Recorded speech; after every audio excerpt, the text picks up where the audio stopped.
Hello everyone, welcome to today's session where we will dive into the essential concept in programming, that is the loop statements or the loop structures. If programming is like solving puzzles, then loops are the tools that help us repeat certain tasks efficiently, saving the time and effort. So before we begin, let me ask you a quick question.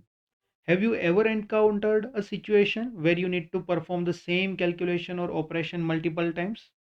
Whether it's calculating the forces for different loads, simulating processes and mechanical systems, or even repeating tasks in a daily life, we often deal with repetitive actions. In programming, loop statements help us to handle such scenarios. With loops, we can automate repetitive tasks with just a few lines of code. Instead of writing the same logic over and over, we can use for loops or while loops to let the computer do the heavy lifting.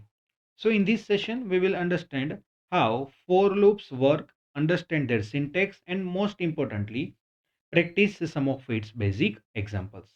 So this for loop is used to iterate over a sequence specific like list, tuple, string or range. The basic syntax of for loop involves we need to use the keyword for, then after any variable name which refers to any of the iterable. It might be the data of list, tuple, string or any of the range. So we will write for variable name, then keyword in, then after the list, tuple or string that we want to represent, or the any iterable that we want to represent from which we want to use the data. Then provide the colon symbol, then hit enter, and providing the indentation, you may provide any number of statements that you want to repeat for that number of series or for that number of iterations. So here the key components are variable, iterable and the statements.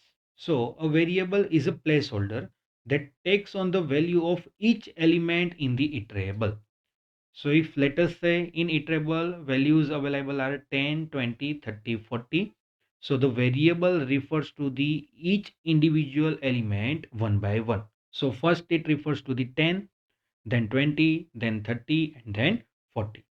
The next is iterable.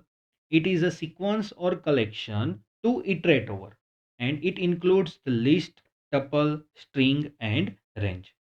And the last one is a statement. So it is the block of code to execute for each iteration, and this block must be indented. That is the most important part.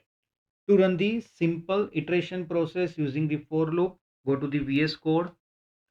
Now suppose as an example, first we want to iterate over a list. We are having the list of materials and it is stored in the variable name materials equal to the data is stored into the list. So within square bracket, we will provide our data.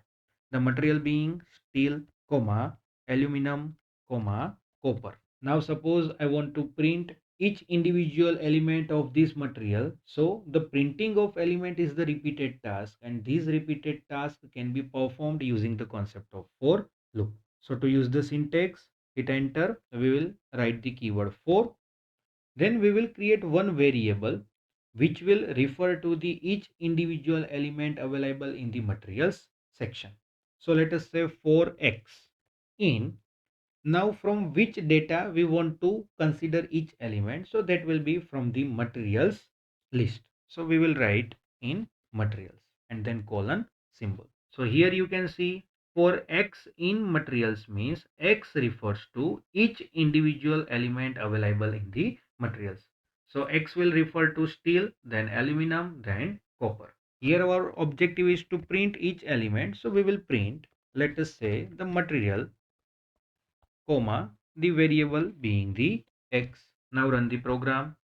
So here you can see that the material, first it will take the value x. X refers to the first element, that is steel. So material steel. Next it will again run the program. Then the next material is aluminum. So material aluminum, and the last one is the material copper.